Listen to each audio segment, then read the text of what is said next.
All right, welcome everyone. I would like to introduce Jeannie Weiner, who will be presenting our speaker this evening. She is, of course, our current JHSM president. Jeannie, it's all yours. Thank you, Hillary, and good evening, everyone. It's nice to see old friends and names that I don't recognize. It's wonderful to have you on tonight. I'd like to introduce you to Dr. Aaron Welt, who is a historian of American Jewish history with a focus on the themes of immigration and labor. He earned a PhD in American history from New York University in 2020. His work has been published in American Jewish History, the Journal of American Ethnic History, and the Journal of American Jewish Archives. At Hunter College, Dr. Welt also heads the Cooper Center for Combating Antisemitism. And you'll be interested to know that as I looked him up, I ran across a student rating of Dr. Welt. And the students have rated you, Dr. Welt, between awesome, most of them say awesome, next, great, and coming up in third place, good. So we're really delighted to have such a popular professor with us. He's going to be speaking tonight about Under the Kosher Label, Organized Crime and the Kosher Food Industry in Early 20th Century America. Please welcome Dr. Aaron Welt. Oh, well, thank you so much for that very, very kind introduction. I'm going to share my screen, and hopefully there's no issues with that for the slideshow. Thank you, Hillary. And once again, I'd just like to express my gratitude for being invited here and for that very warm introduction. So thank you to the Jewish Historical Society of Michigan for this invitation. In particular, I want to thank Hillary Duberstein for organizing tonight's talk. My name is Aaron Welt. I am a professor of history at Hunter College. And the history I will be presenting tonight comes from my dissertation, which I finished several years ago at New York University. And it's currently the basis for my current book project, which is tentatively titled Strong-Armed Racketeering in American Jewish History, 1888 to 1932. Okay, so, all right. In the early 1930s, in the midst of the Great Depression and widespread unemployment and economic hardship in America, authorities in New York City began to investigate the skyrocketing price of food. Investigators tasked with discovering the source of these exorbitant prices quickly pinpointed a culprit: organized crime and its influence in the various markets for food products in New York. The Fulton Fish Market, a bustling depot in downtown Manhattan that supplied the city with a large proportion of its seafood, proved typical in this regard, since the Italian-American mafia more or less controlled the operations of the Fulton Fish Market. As you can see in these articles here, Assistant District Attorney William Grote also uncovered a racket involving a product beloved by Jewish New Yorkers: smoked fish, also known as lox. In September of 1930, the New York Times reported on Assistant DA Grote's findings, including what the paper called the scheme to, quote, get rich quick, end quote, in the days leading up to the Jewish high holidays. Grote had exposed a plot organized by a trade group called the Manhattan and Bronx Smoked Fish Dealers Association, which purportedly oversaw a, quote, vicious ring of racketeers operating in illegal restraint of trade, end quote, in which, quote, guerrillas, end quote, made sure that wholesalers and grocers selling smoked fish paid a kickback to this organization. So Assistant DA Grote also found that the Manhattan and Bronx Smoked Fish Dealers Association employed an individual named Ruby Berman, who the New York Times called, quote, a strong-arm man who enforced the association's dictates over the market for locks. One victim interviewed by Grote, a grocer in Brooklyn named Oscar Silver, claimed he had been severely beaten after refusing to become a member of the Manhattan and Bronx Smoked Fish Dealers Association. So this type of association, trade group that you see here, straddling the line between good business sense and the patently illegal, was hardly an anomaly in New York in the early 20th century, an era when the majority of American Jews were either immigrants or the children of immigrants. The conspiracy to hike lox prices with the Jewish high holidays just around the corner, in fact, speaks to a larger drama in American Jewish history, the role of organized crime in the kosher food trades.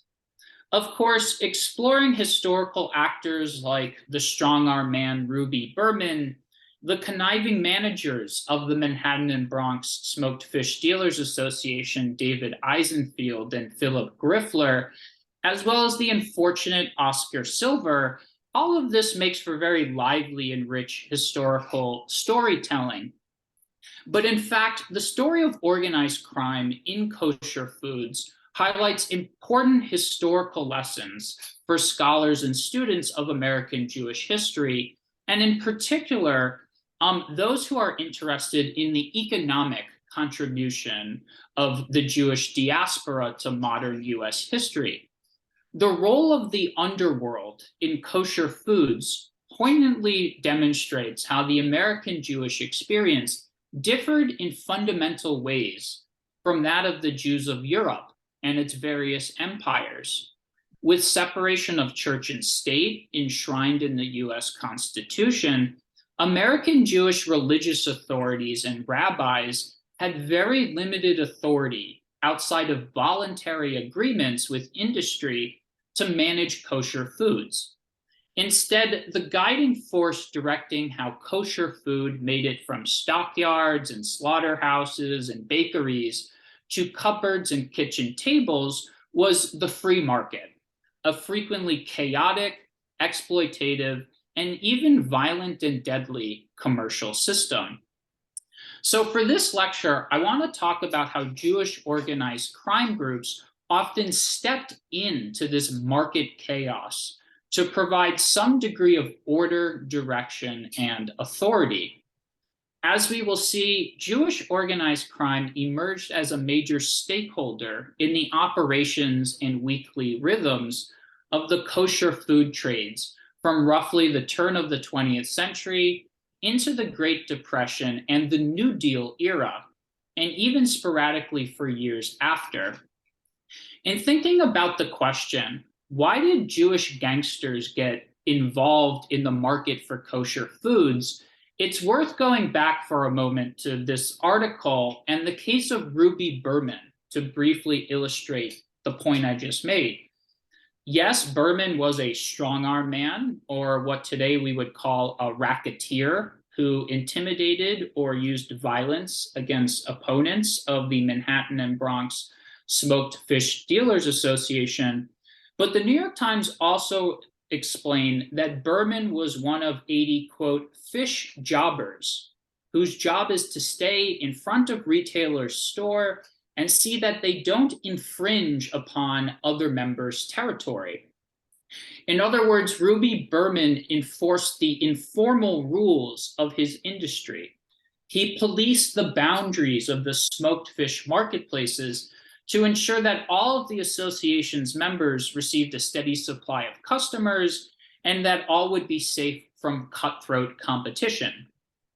Such historical realities should change not only our view of kosher food, but perhaps too the role of organized crime in modern US history. The history of Jewish racketeering in kosher foods should certainly make us think about the difficulties faced by immigrants, Jewish and non-Jewish, as they adapted to the norms often lawless and chaotic norms that reigned over American industry and capitalism in the era before the New Deal of the 1930s. Oh, 1 second. There we go. Okay. Now, I know there's a lot here, so maybe at the end, I can return to slides if people want me to. I have no issue with that. So organized crime's influence in the food markets of New York is not a uniquely Jewish story. Food operations in general are susceptible to extortion and racketeering. With the amount of time between production, retail, and consumption being very limited, since food spoils or loses its freshness, the underworld in a wide variety of settings have found it fairly easy to strong-arm peddlers, grocers, or in some instances, even large wholesalers, especially if they're able to integrate themselves into any tier of a commercial system. Moreover, food items and marketplaces are often closely intertwined with immigrant ethnic communities. In the early 20th century, immigrants, especially Jewish immigrants, came from empires where there was very little trust between the local Jewish community and the imperial officials who enforced the law. Immigrant populations still finding their footing in American life and perhaps hesitant to appeal to law enforcement often became the targets of food racketeering schemes. In the first decade of the 20th century, with hundreds of thousands of Italians streaming into New York, the mafia don Ciro Terranova took over the city's market for artichokes, which is a staple of Italian cuisine. Years later, a gangster named Joseph Lanza of the Genovese crime family gained control of the United Seafood Workers Union, as well as a group called the Fulton Fish Market, Watchmen and Patrol Association, and subsequently, Lanza became the most powerful figure in New York's fish and seafood trade, far more influential than any business owner or union leader. In New York's Irish American community, investigators estimated that the bootlegger and racketeer Larry Fay accrued as much as $5 million a year, which today would be about $70 million, through a criminal front organization he ran that was innocuously called the New York Milk Chain Associated Incorporated. Okay, so gangsters across ethnic lines found New York's food markets to be ripe opportunities to forge highly lucrative racketeering operations. But the distinctive rules of kosher in Jewish foods worked to make ethnic food markets serving Jewish immigrants particularly vulnerable to organized crime. In the traditional Jewish communities of Europe, an institution known as the Kahal, which in Hebrew and Yiddish means community, oversaw the production and distribution of kosher food. The Kahal was basically the local Jewish government. It sat in between the imperial authorities of the Russian Empire or Austro-Hungary on the one hand, and the masses of European Jews in Jewish communities on the other.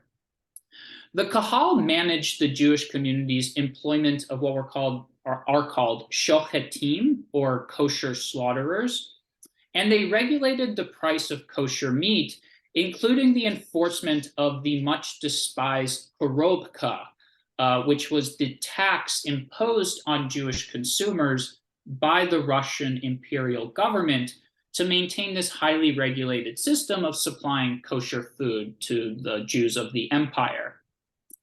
However, in America, the First Amendment and the political tradition of secular liberalism prohibited the state from granting religious authorities political or legal power. Accordingly, rabbis, synagogues, American versions of the Kahal, they all lacked any official power to control kosher food in the ways that their European counterparts could. So throughout American history, religious Judaic bodies have struggled to arrange voluntary systems of kosher supervision, and these systems, when they did arise, generally did not last very long. The result was that the kosher food market in America was directed less by a system of standardized enforcement of kashrut and far more by the free market, meaning the good faith and the voluntary willingness of food producers to maintain Judaic regulations while also considering things like supply, demand, and profit margins, etc. Additionally, the esoteric nature of kashrut, with precise rules and regulations that require special religious training, ensured that Jewish immigrants constituted the vast majority of both employers and employees in the kosher food trade. So all of these conditions would set the stage for Jewish organized crime to be able to then encroach on the kosher food industry throughout the early 20th century. So here is, I just figured I'd show an image. This is what the Fulton Fish Market looked like in the early 20th century. These bustling depots of food, of fresh food that have to make their way to consumers. These were lucrative opportunities for organized crime networks in the early 20th century. There you can see some press coverage of Joseph Lanza and his racketeering operation there.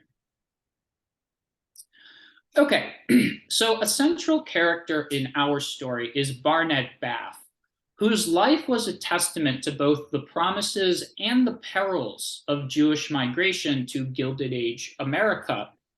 So Barnett Bath was born in the Polish city of Białystok, then part of the Russian Empire, in the 1860s, and he emigrated to New York in 1883.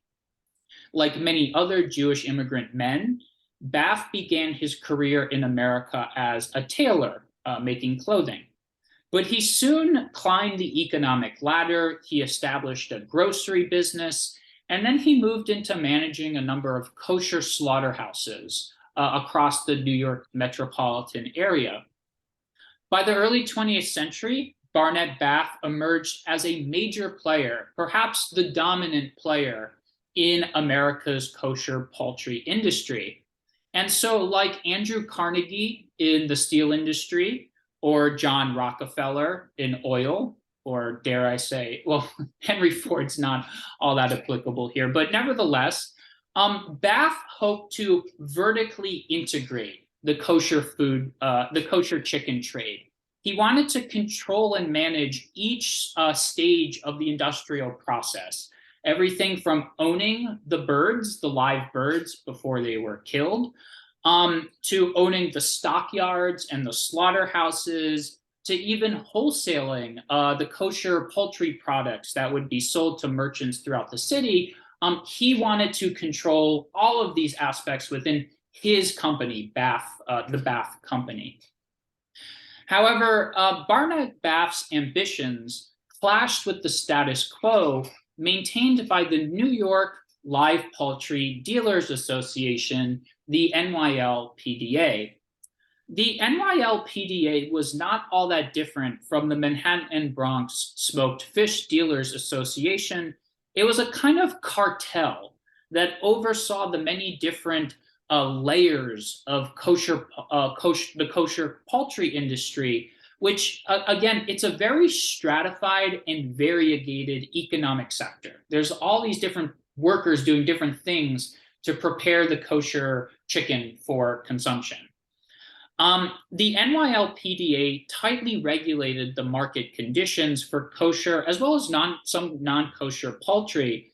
Not only the prices that the final product would be sold at, but also the wages and working hours from the teamsters who transported the live birds, the chicken pullers who would yank the frantic birds out of their cages and put them into the stockyards. There were weighers, people who would weigh the birds, butchers, vendors, all required to complete this industrial process. So Jewish New Yorkers called the NYLPDA the, quote, chicken trust, the chicken monopoly, a title denoting not only the group's power, but also its willingness to engage in shady, sometimes illegal business practices. Merchants who flouted the NYLPDA's rules or failed to pay their dues found their property damaged, their goods stolen, or their workers facing intimidations, threats, or actual violence.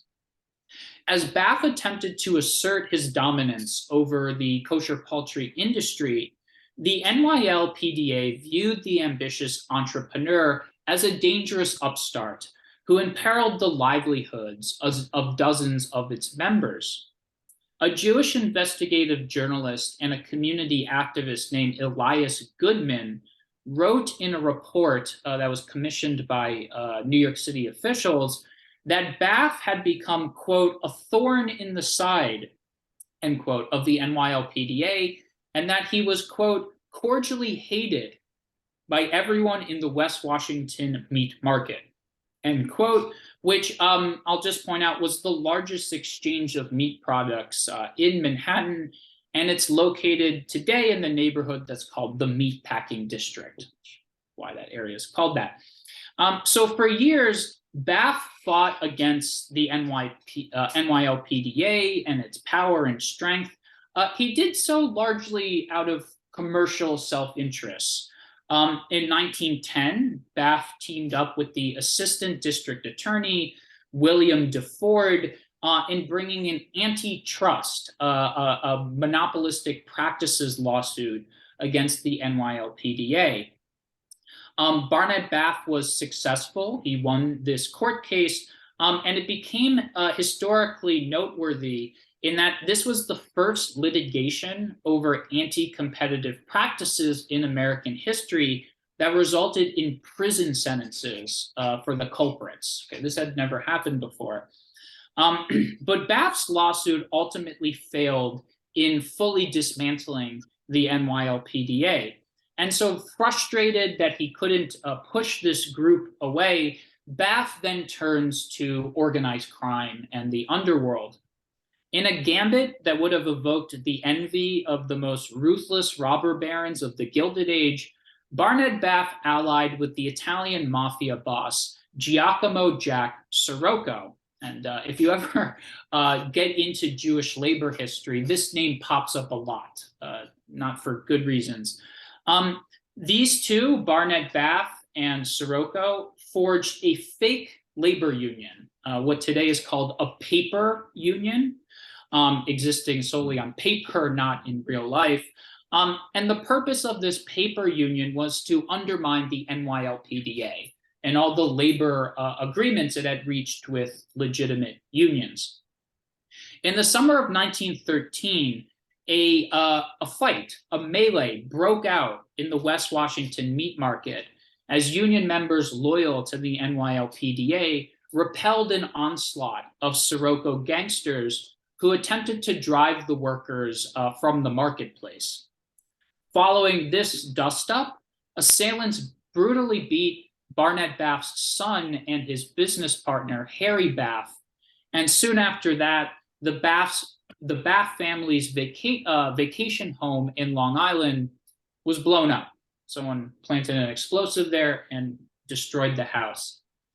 The conflict then came to a head in November of 1914, when two gunmen entered the West Washington meat market and assassinated Barnett Bath in plain view of onlookers. Though New York officials launched a widespread investigation, Bath's killers were never brought to justice. And if you are interested in this story, a descendant of Barnett Bath, Bonnie Kaplan, has written a book called The Everlasting Murder. It's short, it's well written, it's a really fun read, so I just recommend that if you're curious about the life of Barnett Bath. In the decades after Bath's murder, organized crime leaders continued to embed themselves in the kosher poultry industry in New York and in other large American cities as well. In the 20s and 30s, a gangster named Arthur Tootsie Herbert, who headed the New York Live Poultry Chamber of Commerce, dominated the kosher poultry business in New York, and he would continue to do so into the New Deal era in the 1930s. So moving on here, here is some press coverage of the event I just mentioned. On the left-hand side of the screen, you see the coverage from the Jewish Daily Forward, which was the largest, most influential Yiddish daily newspaper in America. This was on the front page. A wealthy Jewish chicken merchant is murdered in the street. And then you can see about halfway down that article, the paper poses the question, is he a victim of the chicken trust? Okay, so this was a group that was well known to Jewish immigrant readers of this newspaper. They would have known the chicken trust being the NYLPDA. And then just kind of exploring around, I found, so the Yiddish press, which obviously would have been trying to reach a Jewish immigrant audience, readership that speaks Yiddish, but the larger American press also covered the story of Barnett Bath's murder. On the right-hand side, you can see the Richmond Palladium newspaper in Virginia covered the story, showing a picture of the murder, the getaway car that was involved in Barnett Bath's murder. Some images to help us understand this story. And this is what the West Washington meat market looked like in 1914, the year of Barnett Bath's murder. You know, I don't think this is at its busiest, but this is where the rail lines from outside New York would reach the city and where live animals would be offloaded and then prepared for slaughter and distribution. So this was the West Washington meat market. In the background, you can see the Woolworths building downtown Manhattan, which was one of the largest buildings in the world during this period. So interesting picture there. All right, so over the early 20th century, the world of Jewish baked goods, baking in New York City, it operated differently than kosher poultry, but it offers some interesting parallels. So while kosher poultry was highly stratified with all these different, middlemen in the process, the baking of Jewish delicacies like challah, bagels, rogalach, during Passover matzah, during Purim, hamantashen, was much more simple, comparatively more simple. Bake shops were generally divided into two classes of people. Bake shop owners, the person who owned the bakery and the products it sold, and then the baking workers, the people behind the oven making the goods. Often there was a master baker who might have been working in the establishment for a long time, often overseeing the lower ranking workers in the establishment. And what we see during labor disputes is that the master baker sometimes went with the workers and then sometimes with the bosses. Okay. Also in distinction to kosher poultry, before 1909, there was no organization like the NYLPDA that regulated the production of Jewish baked goods in New York City. And the result of this was what you might call like commercial chaos. Bake shops would just pop up overnight across the Lower East Side, in Brooklyn, Harlem, other Jewish neighborhoods. And this led to brutal competition between these bake shops. There was a race to the bottom for the Jewish baking workers as each establishment competed to offer goods at lower prices. The US Supreme Court was not helpful in this regard. In 1905, it ruled in a landmark case, Lochner v. New York, that baking workers or any industrial workers could not be protected by labor legislation, since this would constitute a violation of their, quote, right to contract. So in this way, Jewish baking workers, in ways very similar to the Jewish immigrant garment workers who worked in so-called sweatshops, they suffered from dangerous and exploitative industrial conditions. By the 1920s, organized labor, unions, had imposed some degree of order in Jewish baking, what's often was called Hebrew baking, but getting there was a very difficult battle. In the prior decades, the United Hebrew Trades, or the UHT, which was a trade union federation of Jewish workers, and one of its affiliates, the International Brotherhood of Confectionery Workers, became organized in New York and began to bring order to the industry. Though little noticed by historians of the Jewish labor movement, the IBCW was actually one of the more powerful unions in the history of the Jewish working class in America. And the group's power was very much due to the leadership of a remarkable, very complicated, complex, and somewhat shadowy figure, a man named Max Kazimierski. So Kazimierski was born in the Russian imperial city of Minsk, which is in today's Belarus. And very importantly, as a young man, Kazimierski joined a group called the Bund. The Bund was a massive Jewish socialist and labor organization that was active in the Russian Empire. It did a number of things. It organized Jewish workers, but one thing that it did was during pogroms against Jewish communities in the Russian Empire, the Bund organized self-defense units to protect Jewish communities against would-be attackers. So Kazimierski was part of this organization. In the early 20th century, Kazimierski, like hundreds of thousands of other Jews, left Russia for America. And within years, he emerged as a highly capable labor organizer for the UHT. In 1909, Kazimierski demonstrated his skills as a union leader during a general strike of Jewish baking workers, which ended in a victory for the ICBW. Kazimierski also became famous among Jewish immigrants for his role in that year's massive strike of garment workers in New York, in particular, workers who made shirtwaists in lower Manhattan. And one of the firms targeted by Kazimierski was the Triangle Shirtwaist Factory. During the effort to unionize the Triangle Shirtwaist Factory, Kazimierski witnessed as the company's owners, Isaac Harris and Max Blank, as well as their mid-level managers, hired gangsters, boxers, and other criminal actors to violently attack strikers who picketed their shop. And yes, this is the same Triangle Shirtwaist Factory, which in March of 1911 suffered a catastrophic fire in which 146 workers died. So without a doubt, Kazimierski was a capable union leader.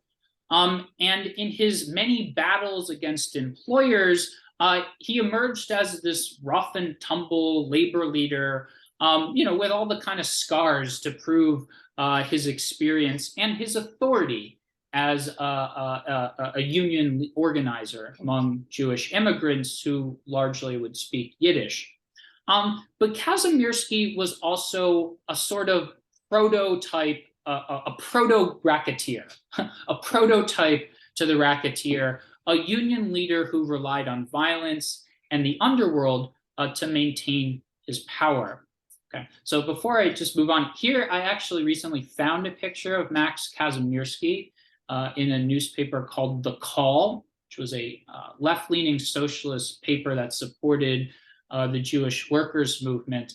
I apologize for the poor quality of this picture, but it was really exciting to come across this picture. I didn't know what he looked like until I found it. And here you can kind of see him posing a little bit for the camera. And in this, you can see he says Max Kazimierski, organizer for a local Bakers and Confectionery Workers International. union, but again, also active in the 1909 shirtwaist makers strike.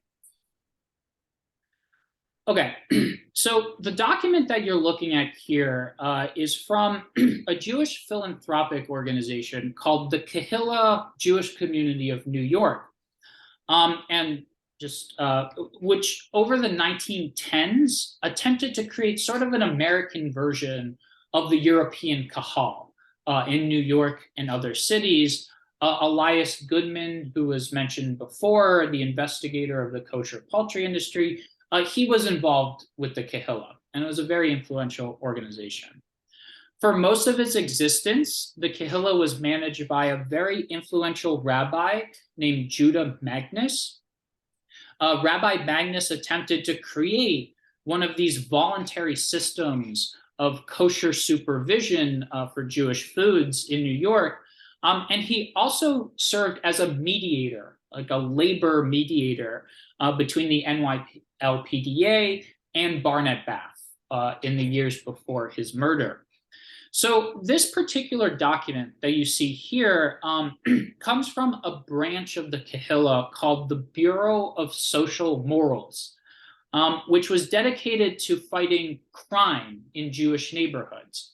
And so as you can imagine, the records of this bureau are really useful archival sources for researching how one, kosher food operated during this period, but also how organized crime became an influence in the kosher food industry. So here is a printed complaint from a Jewish baker named David Levine, a Jewish immigrant, who became an opponent of Max Kazimierski. And if you indulge me, I'll just I'll read it in length in just 1 second. Okay, so this is the complaint David Levine sends to the Kahilla. I'm a married man and have 4 children. I belong to the Bakers Union for 4 years. I know Kazimierski for 4 years. I wish I did not know him. I know him when he was a walking delegate, which is a kind of agent of the union. In this executive committee, there ought to be about 21 members, but God knows how many there are and who they are, because Kazimierski appoints who he wants.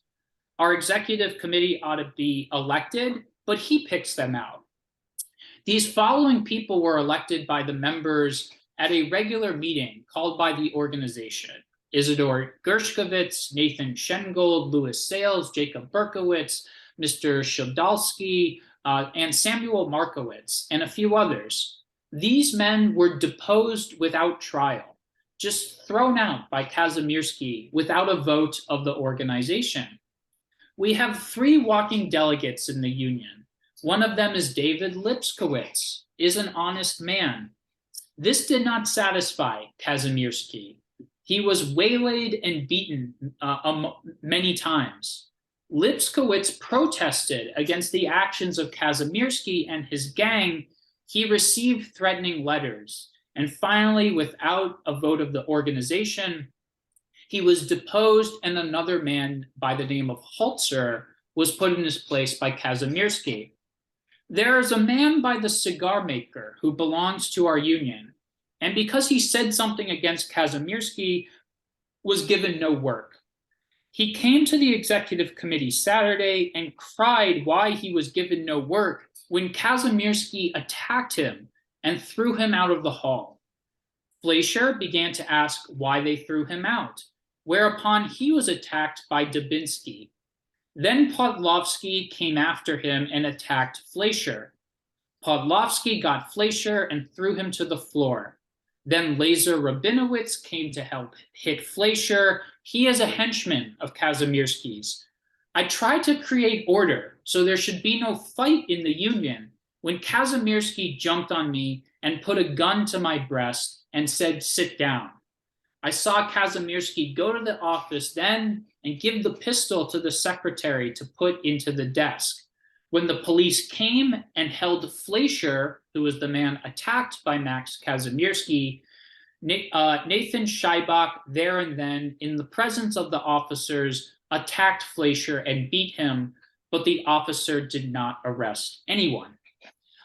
So thank you for listening to that in full. But I just want to point out, this is one of many complaints like this against Max Kazimierski to the Kahilla. And so it gives you a kind of clue of what was going on inside the Bakers Union under his direction. And so here's just another document related to the one from before, which is a list of the, quote, strong-arm men deployed by Max Kazimierski to maintain his authority within the union and over bake shops around New York. So, I just gave that anecdote. It's important to keep in mind as I read these documents that without the UHT and without organizers like Max Kazimierski, baking workers' wages would be lower, their hours would be longer, and perhaps most importantly, their workplaces would be a lot more dangerous. Baking was, and I imagine still is, a hazardous profession. The workers deal with hot ovens, are exposed to extreme heat. And during this period, and I imagine after as well, many confectionery workers developed pulmonary diseases over their careers. And as I mentioned before, employers regularly deployed the same type of criminal violence against their workers during this period, especially during strikes. The point being, even with these strong-arm tactics, many baking workers viewed Kazimierski as an admirable labor leader who accomplished a lot for the Hebrew Bakers Union workers. Okay. But nevertheless, by 1913, many Jewish baking workers in New York City decided that they had had enough of Max Kazimierski and his strong-arm tactics.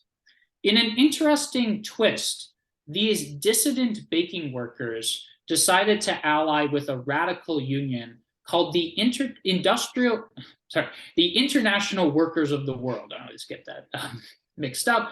The International Workers of the World, the IWW, often also called the Wobblies, you might have heard of. So this marked a fascinating turn of events because for many Americans during this time period, the IWW stood for violence. They were a violent union. They stood for violence, especially revolutionary violence, similar to how people might have viewed the Bolshevik Party of Russia before the October Revolution of 1917.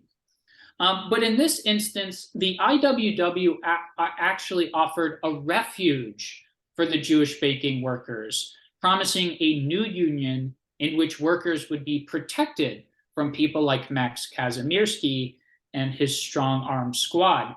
So in this slide, you see a Yiddish flyer that was printed and distributed by the Wobblies in New York.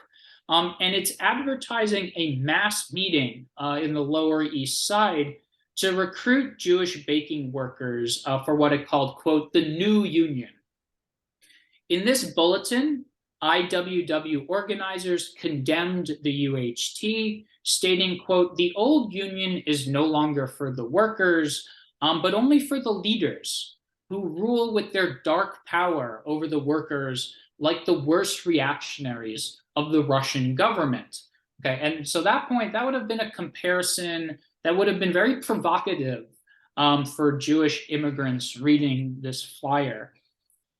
So in the long run, this IWW campaign does not topple the UHT or Max Kazimierski, but the Radical Unions campaign does offer a glimpse of how workers push back against organized crime's encroachment into the Jewish workers' movement.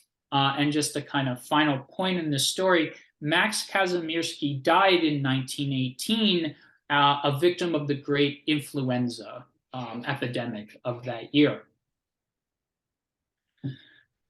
So critics and opponents of the labor movement in America have often pointed to figures like Max Kazimierski. We could mention Jimmy Hoffa of the Teamsters Union, the mafia boss Albert Anastasia, and the longshoremen's unions in Brooklyn, All these as evidence that organized labor, unions, are responsible for the problem of modern industrial racketeering. But when one looks into the role of organized crime in the kosher food trades over this period, one finds that business leaders bear just as much responsibility, if not more, for placing criminal operators at the helm of their industries. So we saw this with Barnett Bath and his alliance with Jack Sirocco. And in this and other instances, we see that businessmen often prefer to deal with union heads who are tied in with organized crime because these types of racketeers tend to be less ideologically motivated. Okay, they're less willing to struggle and fight for their workers who they represent, and they're more easily bought off. Certainly in comparison to dedicated union activists who rely on persuasion, effective organizing, and are often motivated by ideology. So following the 1909 general strike of Jewish bakers in New York, two bakery owners, Nahum Messing and Elias Gottfried, managed to carry on their businesses, but somehow without paying their workers the standard union wages, typical hours, and typical working conditions. So this was a mystery to a lot of people. As it turned out, Messing and Gottfried, and I just recently found this out, Elias Gottfried produced more Kaiser rolls than anyone else in the world in the 1910s. Right? So important guy. Messing and Gottfried had established a secret arrangement with a Harlem-based UHT organizer named Samuel Dudek. This proved to be kind of a bad move because, to sort of put it simply, Dudek was this loose cannon, a kind of racketeer type figure. Dudek would look the other way as Messing and Gottfried violated union rules, and in exchange, Dudek would get weekly kickbacks, so like a kind of corrupt bargain. But rather predictably, this relationship ended after Dudek demanded more money from Messing and Gottfried. One day, Dudek summoned Messing and Gottfried to the foot of the Brooklyn Bridge. He pulled out a gun, aimed it at them, and he demanded more money from the businessmen, which he felt he was owed. In the ensuing criminal trial for attempted extortion, it became clear that Gottfried and Messing, the complainants, were not the innocent and unassuming businessmen that the prosecutors made them out to be. Samuel Dudek charged that Messing and Gottfried often requested that he do strong-arm errands for them, telling the court through a Yiddish interpreter, quote, "If I had been willing to do whatever they want me to do, I would not be in court right now. We would have a second Bath case to deal with." Well, that was a pretty amazing thing to see pop up in the trial transcript when I saw that. So businessmen, through their greed, are also culpable for the creation of this racketeering problem. Okay. But just as unions are not solely to blame for this story, nor are Jewish immigrants arriving in America by the thousands and finding a new life for themselves in their adoptive homelands. The history of organized crime in kosher foods is also a story of resistance and communal efforts to confront and resolve the problems that Jewish immigrants faced in America during this era. At a mass meeting held in late 1930 that included Chicago's Orthodox rabbis and hundreds of representatives of the 50 largest synagogues in the city, Jewish clergymen declared a moratorium on all kosher business, chicken business, until further notice.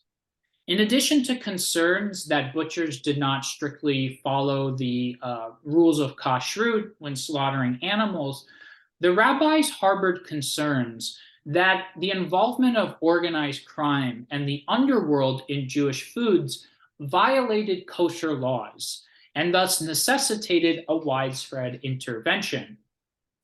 Perhaps a last straw dropped when police arrested a man named Joseph Edkins, a so-called business agent with the Chicago Kosher Butchers Union, for assaulting the chicken slaughterer Noah Greenberg and placing him in the hospital. The conferees at this meeting agreed that all 350 certified shochetim in Chicago should resign, and they should reappear before the Board of Rabbis in order to weed out the butchers and businessmen who were associated with organized crime.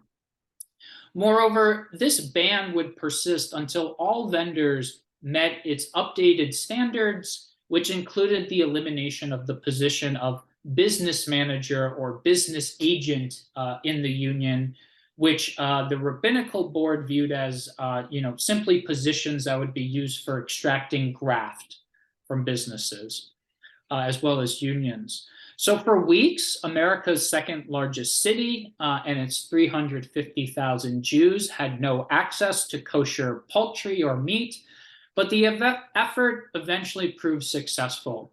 In a major turning point, D.M. Glicksberg, the president of the corrupt Shochetz Association, submitted his resignation. After several weeks of the meat ban, the Orthodox Rabbinical Board succeeded in cleaning up the body of kosher butchers in Chicago. The American Israelite newspaper reported that the rabbis' campaign against organized crime is, quote, the first clear-cut victory of an American business over the criminal intruders, end quote. And confidently, the newspaper predicted, quote, it is an encouragement to all those businesses and unions who are paying tribute to the underworld, end quote. So such efforts, however, were necessary because over the early 20th century, organized crime became an embedded force in the American kosher food industry. The infiltration of organized crime into the Jewish ethnic marketplaces was not a story unique to Jews. And in reality, it's an American story, at most a story of how Jews adapted to life in the United States. Instead, the lessons this history teaches us is that chaotic marketplaces that lack rules, regulations, and basic standards invite actors that might not enjoy the approval of the larger community. That Jewish gangsters took on such an important role in the kosher food trades of the Gilded Age and Progressive Era is a valuable lesson for all students of American Jewish history, as well as students and scholars of American capitalism.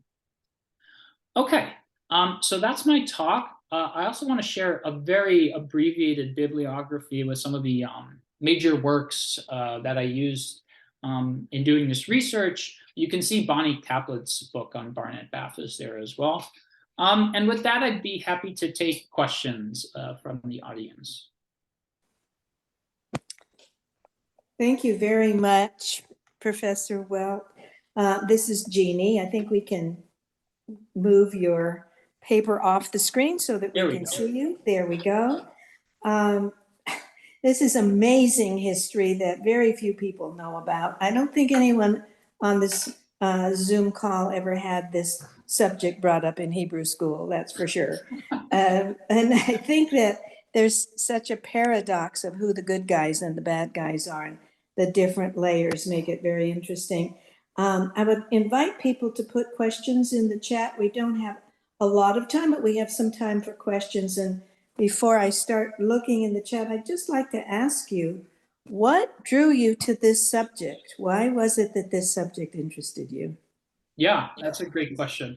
So my dissertation, my current book, is looking more generally at the problem of racketeering in the Jewish ethnic economy of New York. So this talk looked at kosher foods, but a lot of the larger project looks at the garment industry, the making of clothing, which was the biggest economic magnet for Jewish immigrants coming to America. Most spent some time in the garment industry. And it's in those unions among those businesses where you really start to see the development of what by the 20s would be called racketeering, the use of violence, force, intimidation to make people act in certain economic ways and in certain behaviors. So how did I get to this? My dissertation was just exploring at first, the Jewish labor movement. I was going through those records, and then it became clear that this organized crime story was overlooked, that it was pointed to, it was suggested, but no one ever kind of sat down and said, like, what's going on here? And, why are Jews, Italians, other people using organized crime in ordinary business dealings? So once you start to pull on that thread, there's a lot to explore. It's the garment industry, kosher foods, the Yiddish theater industry also had a place for organized crime, a number of other industries. And let me just also back up for a second and just provide a little bit of context, because I really want to make sure that we don't walk away thinking, this story is unique to Jews. But what is unique about Jews in America is they tended to work for other Jews in the United States. Other types of immigrants would work for large industrial concerns. Andrew Carnegie, Henry Ford had his social department to, quote, reform the immigrant workers who worked for him.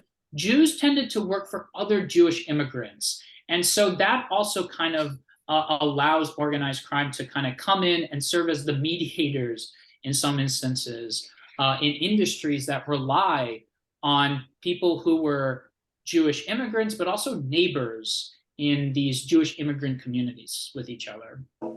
So that's how I kind of came into the subject. Very interesting. I'm not seeing questions in the chat, so I'm going to continue asking a few, and then if there aren't questions, we'll conclude the program.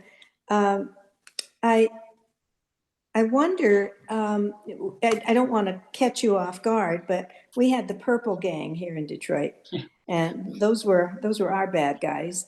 And our executive director just recently unearthed the story of the kosher meat riots that were here in Detroit, 1910 and so on. It was a completely unknown story. Yeah. And she's done an incredible amount of research, and sorry she's not here on this call.